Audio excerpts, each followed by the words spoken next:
Hey guys, this is Mel, and I'm here to talk about the originals, episode 510, titled There in the Disappearing Light, which premiered Wednesday, July 11th, 2018 on the CW. I'm recording about 30 minutes after the episode is aired, so huge spoiler alert. If you haven't seen the episode already, please go do so first, then come back and see what I have to say about the episode. Otherwise, my other video reminders are up on screen. Take a moment to remind yourselves of those. I'm going to try to do this in 15 minutes. So start the clock and let's begin with what happened in this episode. So timeline wise, I think it's the next day after the events of 509, as 509 ended with the final scene being Ivy dying in Vincent's arms. And so I really think it's the next morning or at least a few hours after, since, she pops back up in transition, which I'll talk about later. So there's that. But storyline wise, though, there's a few different ones, but they kind of connect with each other. So I'm kind of going to go by faction, essentially. So the first one deals with Hope in the Hollow. The second one deals with the purest vampires. Third one dealing with the witches grieving.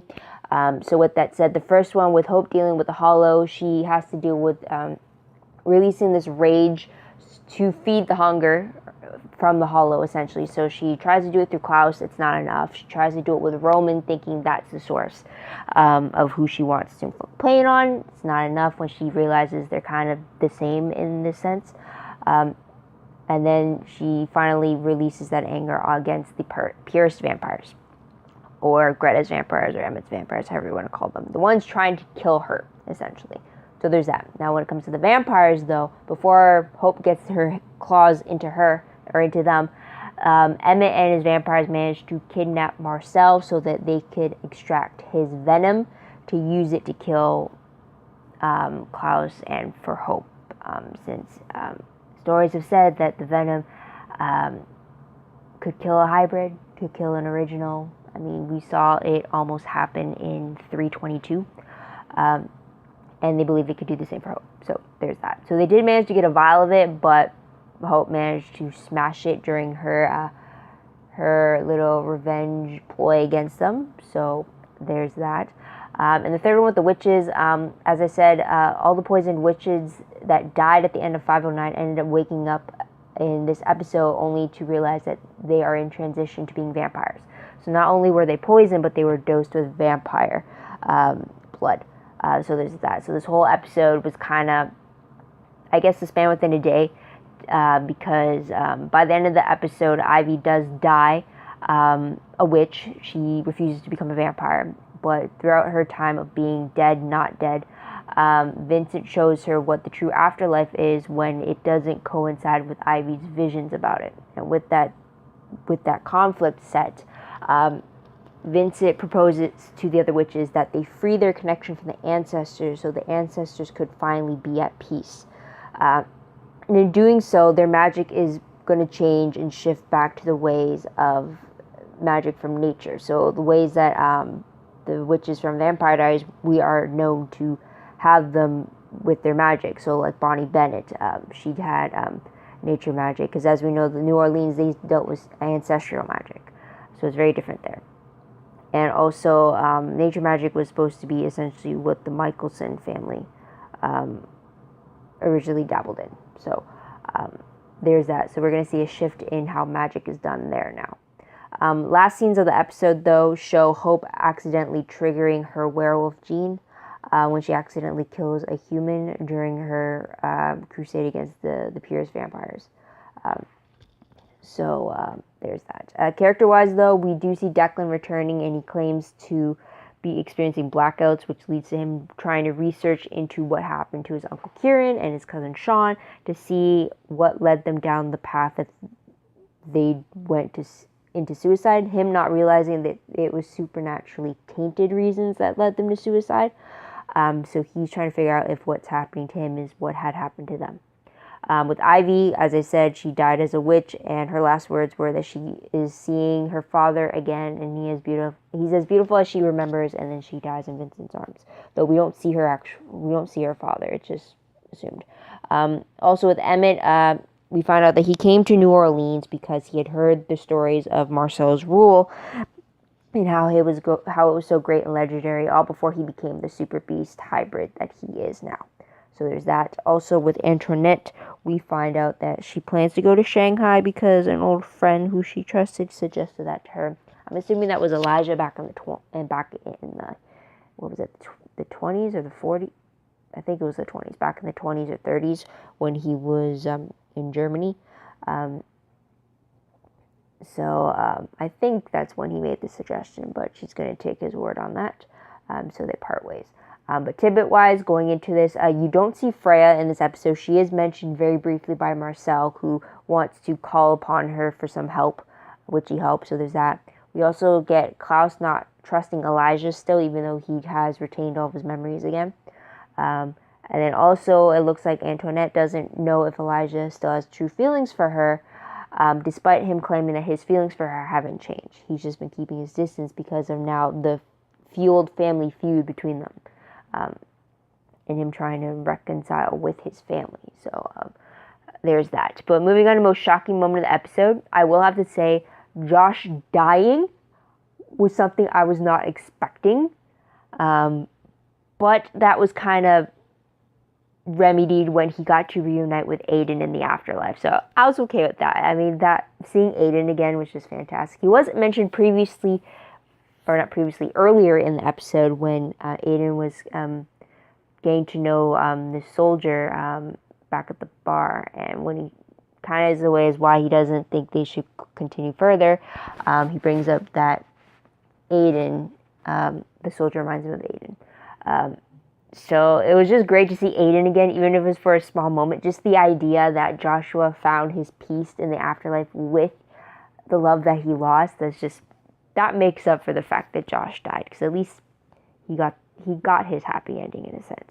It just sucks that he died though, especially when he was fighting alongside Marcel and trying to save him. So there's that. Another shocking moment for me would have to be Hope triggering her werewolf gene. For some reason, I didn't think it would happen in this show. I thought, if anything, it was going to happen in her spinoff on Legacies. I thought she was going to trigger it then, but I guess it makes more sense why she would trigger it now, because she has this hollow. She can't just keep killing supernatural creatures to evade triggering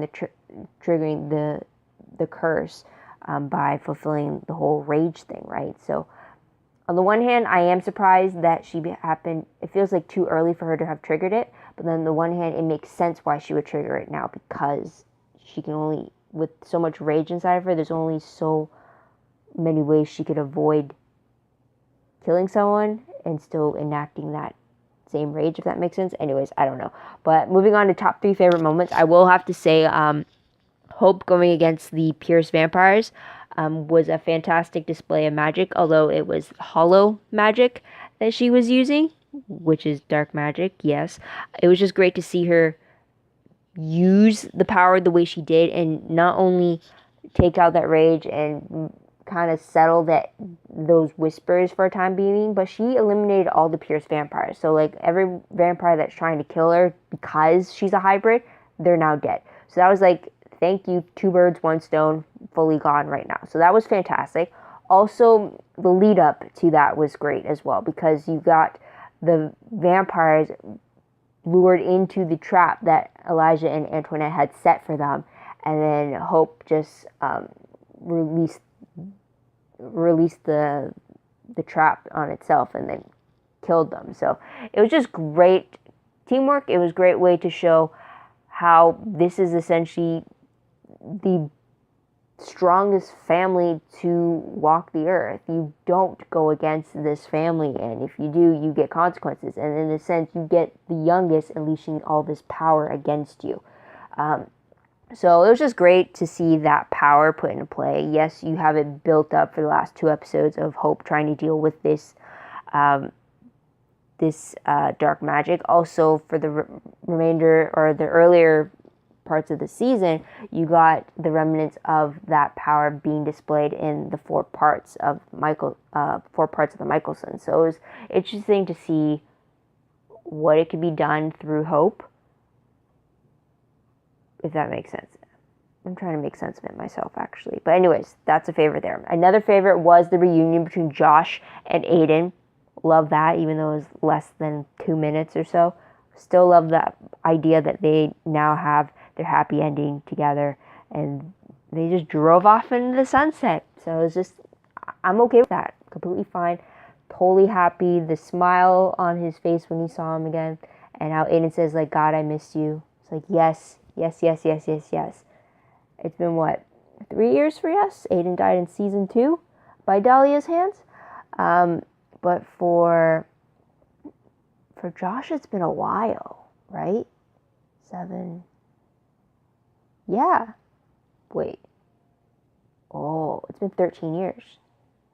Yeah, that makes sense since Hope was a baby. 13 years since he's lost Aiden. Wow. Okay, anyways. Last favorite moment I did have was, it was in the church. It was when Hope was worrying over the fact that she may have killed Declan and triggered her own curse and, like, lost this part of herself.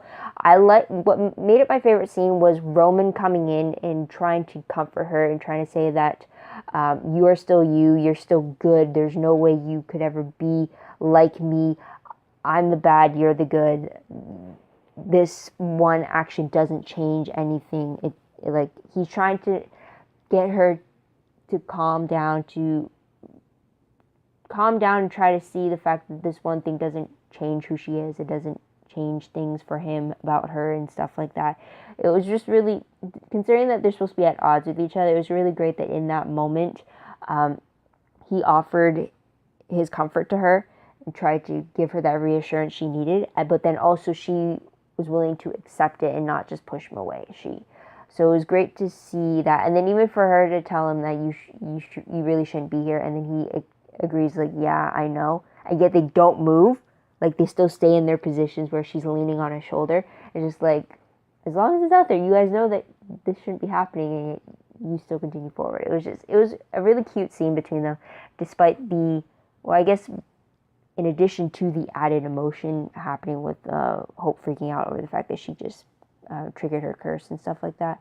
So it was just very different, especially when earlier in the episode, she was torturing him for the pain he's caused her by taking Haley away from her. So it was very interesting. So, and just also their earlier torture sessions, even what was said between them was very interesting, and where we got his mindset on where he was when it came to struggling with how his thoughts of Hope were saying that she was good, she wasn't the enemy type thing, and yet his mother's teachings were saying the opposite, and how she was evil, she had to be stopped and stuff like that. It was very interesting to get his side of things as well. So there is that. But moving on to top 3 peeved moments. First off, Josh died.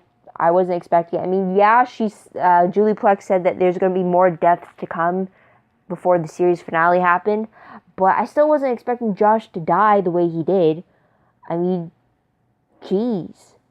Plus, also, in this episode, was it just me, or was this the first time you actually see Josh killing someone the way that he killed that warlock? He just ripped his throat apart.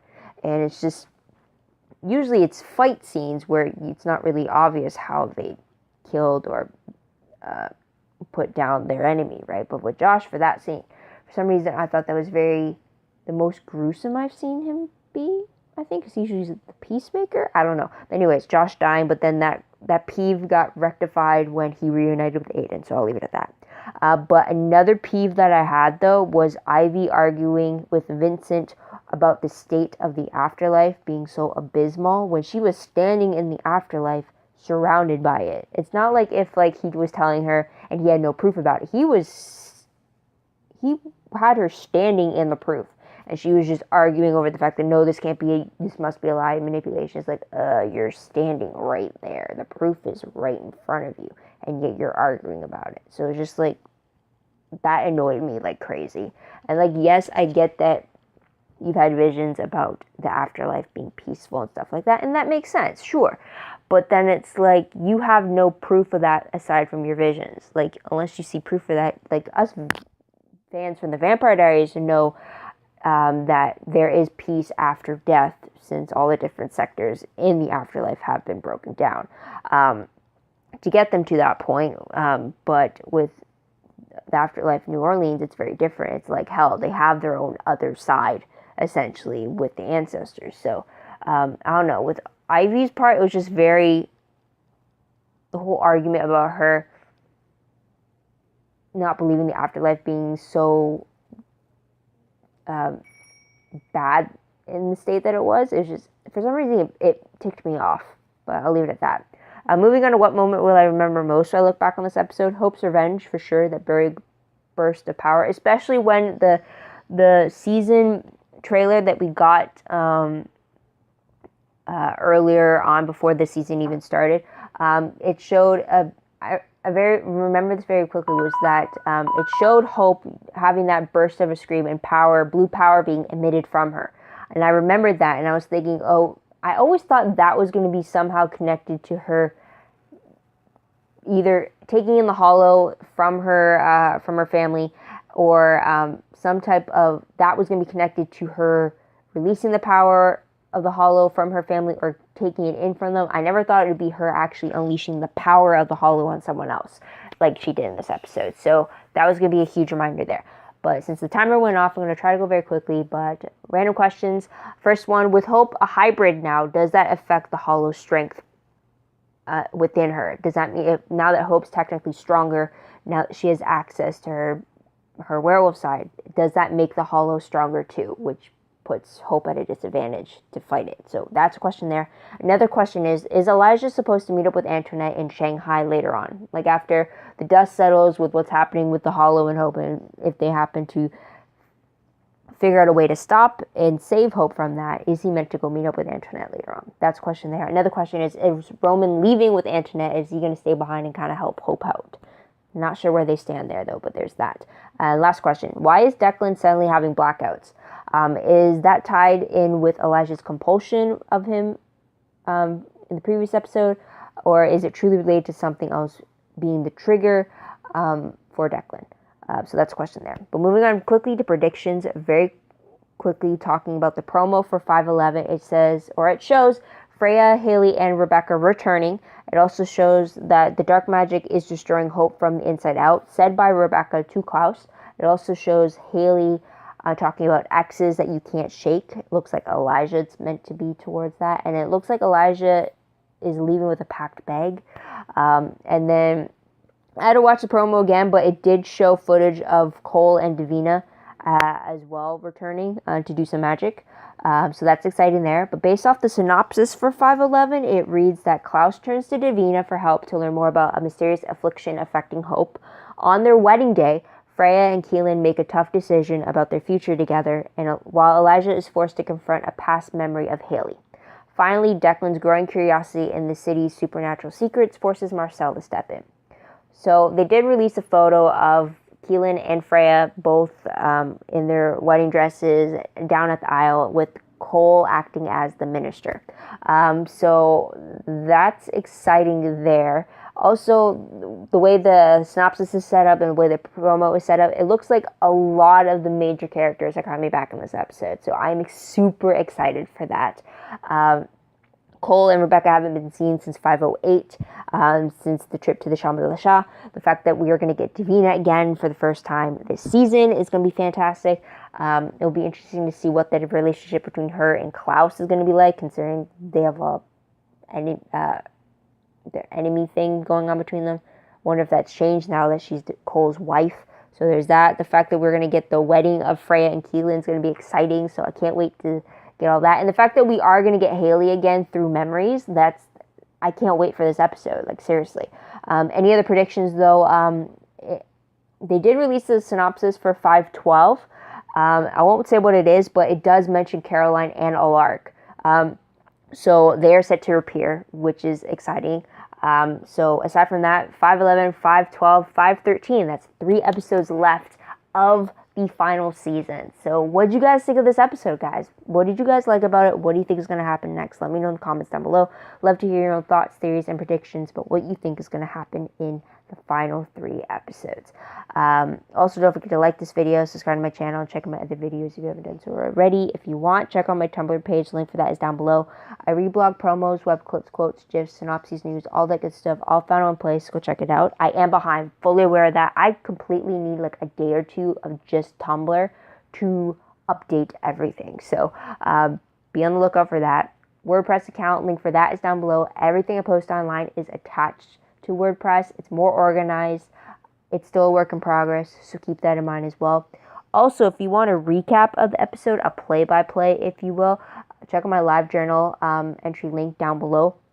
It's pretty much me summarizing the episode as I watch it for the first time, get jot noted descriptions, keeps things in line for me and in order in case I miss something. It has quotes, in-moment thoughts, all that fun stuff. I've been doing it since season 2 of The Vampire Diaries. Going to continue it to the very end of this season or this series. So check that out when it is posted. It takes a little longer for me to go through and format and everything. But yeah, keep that in mind as well. But I believe that is it. So thank you so much for tuning in. Thank you so much for your patience. I hope you come back next week to see what I have to say about 511. So until then, guys, this is Mel. Wish you all a great day, great week wherever you are. Bye for now.